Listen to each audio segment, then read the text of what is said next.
আমাদের রাজনীতি সংস্কৃতি কিন্তু অনেকটা চেঞ্জ হওয়ার পথে এবং এটাকে চেঞ্জ করার জন্যই কিন্তু এই সংগ্রামটা হয়েছে। জুলাই যে সংগ্রামটা হয়েছে সেটা হচ্ছে আমাদের বহির্বিশ্বে আপনি খেয়াল করবেন উন্নত দেশগুলোতে কিন্তু আমাদের মতো বাংলাদেশে এইরকম নাই। এই যে আপনার ককটেল ছোড়াছুড়ি, ঢিল ছোড়াছুড়ি, ভাঙচুর, সরকারি সম্পদ নষ্ট করা, মানুষের জালমাল নষ্ট করা, মানুষের জীবন নাশ, বিভিন্ন ধরনের কার্যকলাপ দিয়ে আমাদের সংগঠন চলতেছে।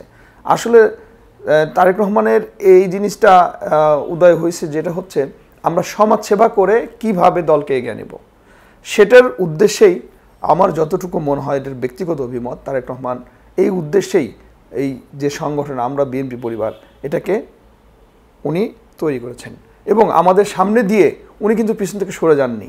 আমাদেরকে প্রতিদিন না হলেও সপ্তাহে একদিন দুই দিন নিয়ে বসছে, বলছে, মোবাইলে দেখাচ্ছে, কোনো ফুটেজ পাঠাচ্ছে, আজকে এখানে যাও, কালকে ওখানে করো, এখন এটা করতে হবে, তুমি এটার আগে ওটাতে যাও।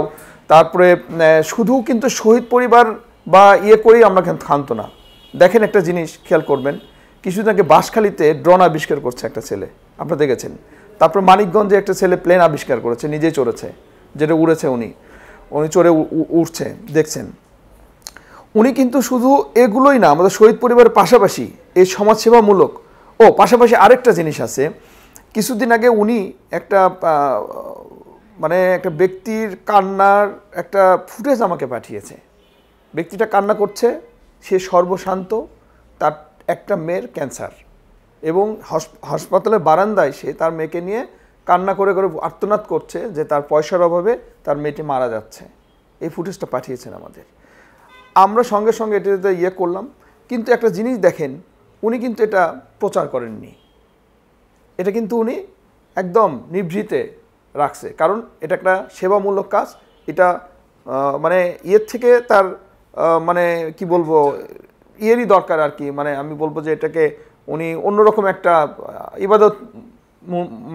ইবাদতমূলক কাজ উনি করেছেন, যে এটাকেও যদি উনি ইচ্ছে করলে প্রচার করতে পারতো, এখানে আপনাদের নিয়ে যেতে পারতাম, হইচই করে প্রকাশ করতে পারতাম, তার এই করছে ওই করছে, এগুলো অনেক কাজ কিন্তু উনি নিভৃতে রাখে এবং নিভৃতে করে, এর প্রকাশ করে না। আমাদের যাত্রাটা শুরু হয়েছিল 1/11-এর পর থেকেই। মূলত যখন ইলেকশনটা হলো, ইলেকশনের পরে সারা বাংলাদেশে বিএনপি তথা অন্যান্য বিরোধী দল এদের উপর যেভাবে নির্যাতনের স্টিম রোলার চালানো হলো, এখানে অনেকে খুন গুণ হয়েছে বাংলাদেশে, আপনারা জানেন। তালিকা চাইলে আমরা তালিকাও দিতে পারবো। মূলত এদের আর্তনাদ, যেমন একটি ফ্যামিলির একটি ছেলে, আপনার মনে করেন কর্মক্ষম, তাকে গুলি করে মারা হয়েছে। শিয়া বাটার ও ভিটামিন ই সমৃদ্ধ লিলি হালাল বিউটি সোপ, তারুণ্যময় উজ্জ্বল ত্বকের জন্য। তার বাবা ভিক্ষার ঝুলি নিয়ে পথে পথে ঘুরছে, তার মা অন্যের বাড়িতে কাজ করছে, কারণ ছেলেটি মারা গেছে, তার ফ্যামিলি চালাতে হবে। যখন এই নিউজগুলো একটার পর একটা আমাদের কাছে আসা শুরু হলো, তখন অ্যাক্টিং চেয়ারম্যান জনাব তারেক রহমান তখন আমাদেরকে নির্দেশ দিল যে তোমরা এই ফ্যামিলিগুলোর পাশে দাঁড়াও। তখন কিন্তু আমরা বিএনপি পরিবার কিন্তু তৈরি হয়নি বা সূচনা করিনি আমরা ওইভাবে নাম দিয়ে। তখন আমরা এই ফ্যামিলিগুলো দোরগোড়াই খাদ্য সামগ্রী পৌঁছালাম। কারো অর্থ অভাবে লেখাপড়া হচ্ছে না, কোনো ফ্যামিলি বাবা মারা গেছে, ছেলে মেয়েগুলো অর্থের অভাবে লেখাপড়া করতে পারছে না, তাদের বই খাতা কলম কিনে দেওয়া, তাদের দুমুঠো ভাত মুখে তুলে দেওয়া, এগুলো যখন আমরা শুরু করলাম, তখন উনি আমাদেরকে শুধু বুদ্ধি পরামর্শ না, আমরা কিভাবে করব, তারপরে কিভাবে যাব, এবং এমনও দেখা গেছে দুর্গম পথ সে জানতে পারছে। যে মনে করেন আমরা যেমন একটা ফ্যামিলিতে বিয়ে দিতে গিয়েছিলাম, উনি কিন্তু অনেকগুলো বিয়েও দিয়েছেন এইরকম ফ্যামিলি। আমরা সেই আপনার সাতক্ষীরা সুন্দরবন একেবারে কাছে একটা নিভৃত অঞ্চল, যেখানে প্রত্যন্ত অঞ্চল, আমি আর আমাদের উপদেষ্টা রাশিদুল মিল্লাত গিয়েছিলাম। বিশ্বাস করবেন কি না, 6 কিলোমিটার দূরে আমরা গাড়ি রেখে পায়ে হেঁটে ভ্যান গাড়িতে চড়ে সে বাড়িতে পৌঁছেছি আমরা, এবং আমাদের ঢাকা থেকে যেতে 6-7 ঘন্টা লাগছে, এরকম দুর্গম পথ। আচ্ছা, এখন ঘটনা হচ্ছে আমরা এই বাড়িতে যে পৌঁছেছি কি না সে তো জানে দুর্গম পথ, আমাদের কিন্তু টেলিফোনে সংবাদ নিয়েছে, তোমরা কি ঠিকমতো পৌঁছেছো, তোমরা ব্যাক করছো, তাহলে কীরকম আমাদেরকে সে সাপোর্ট দিচ্ছে আপনারা বুঝে নেন।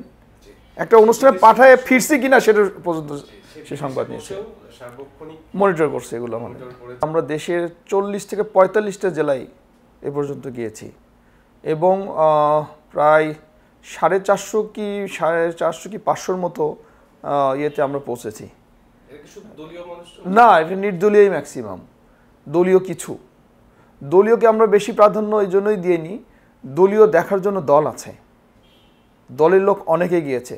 যেমন একটি নিভৃত পল্লীতে আমরা গিয়েছি, সেখানে হয়তো কেউ পৌঁছয়নি এখন পর্যন্ত, এমনও পাইছি যে দল না, অন্যান্য দলও না, কেউ না, সেই হ্যাঁ কেউ যায়নি। সেখানে আমরা বিএনপি পরিবার আমরা ওখানে পৌঁছে তাদের সাহায্য সহযোগিতা করেছি। ইভন সেখানে যে যদি দেখি যে ওই পরিবারটার কেউ নাই, যে ছেলেটা 24 আন্দোলনে মারা গেছে সেই ছেলেটাই ছিল ওই পরিবারের কর্মক্ষম, এরকম পরিবার দেখলে আমরা সঙ্গে সঙ্গে ওখান থেকে চেয়ারম্যানের সাথে, আমরা অ্যাক্টিং চেয়ারম্যানের সাথে কথা বলছি, জনাব তারেক রহমান তাদেরকে আশ্বস্ত করেছে আপনাদের চিকিৎসা এবং আপনাদের দুমুঠো ভাত ব্যবস্থা আমরা করব। আমরা কিন্তু এরকম প্রায় 40-50টা পরিবারকে অলরেডি মাসে ভাতা দেওয়া শুরু করছি আমরা বিএনপি পরিবার থেকে। এই ভাতার পরিমাণ আছে আপনার মনে করেন 5,000 থেকে নিচে 2,500 টাকা 2,000 টাকা পর্যন্ত আছে, মানে যার যে পরিমাণ লাগে। যেমন একটা বাবা যদি একটা ফ্যামিলিতে থাকে তাহলে একটা বাবার জন্য 2,000 টাকা এনাফ। যদি বাবা মা থাকে তাহলে হচ্ছে 3,000 টাকার খাদ্য সামগ্রী হলে তাদের মাস চলে যাবে। সঙ্গে যদি তার একটা ছেলে বা তার একটা মেয়ে লেখাপড়ার জন্য থাকে তার জন্য হয়তো 1,000 টাকার প্রয়োজন, তাহলে 4,000 টাকা। আমরা এরকম প্রায় 50 জনের উপরেই হবে, 50 জনকে আমরা ভাতা দেওয়া শুরু করছি। কিন্তু আমাদের সংগঠনটা আসলে তৈরিই হয়েছে আপনার মানুষকে হেল্প করতে। তা আমরা আসলে প্রথমে একটা কথা আপনাকে বলেছি আপনার ক্যামেরা অন এয়ারে যাওয়ার আগে, সে কথাটা হচ্ছে আমরা আশা করি না কি পাবো, আমরা কখনোই নিজের ভালো মন্দ করি না, আমাদের কাজ আমরা করে যাচ্ছি। যদি কখনো মনে করে কেউ যে এদেরকে এই মূল্যায়ন করা হচ্ছে ওই মূল্যায়ন করা হচ্ছে, তাহলে করতে পারি, আমরা আশা করি না, কিন্তু আমরা সঠিকভাবে কাজ পরিচালিত করে যাচ্ছি, এটাই আমাদের মূল লক্ষ্য, করে যাব ইনশাল্লাহ। সবসময় আমরা দেশের এইসব নির্যাতিত গুণ পরিবার এবং এই যে 24 আন্দোলনে যারা আহত হয়েছে, বিশেষ করে আহতদেরও কিন্তু আমরা এই যে দেখলেন কিছুদিন আগে বিষ খেয়েছে, আমরা কিন্তু এদের সবসময় খোঁজ খবর নিচ্ছি এবং আমরা কিন্তু একবার না 2বার গেছি। একবার রিজি ভাইকে নিয়ে গেছি আমরা বিএনপি পরিবার, একবার অ্যানি ভাইকে নিয়ে গেছি আমরা। তো এরা আমাদেরকে যেভাবে মানে বলেছে আমরা চেষ্টা করতেছি, আমরা তো সব পারতেছি না, কারণ আমাদের তো এখানে একটা ব্যাপার আছে, এখানে আপনার আমরা যে সাপোর্ট দিচ্ছি এটার সাথে একটা আর্থিক ব্যাপার আছে। তা আমাদের তো ওই পরিমাণ এখন এসব অর্থ নাই, আমাদের অপ্রতুল মধ্যেই আমরা করার চেষ্টা করতেছি আর কি। এবং আমরা তাদেরকে কথা দিয়ে এসেছি আমরা ইনশাল্লাহ সবসময় তাদের পাশে থাকবো।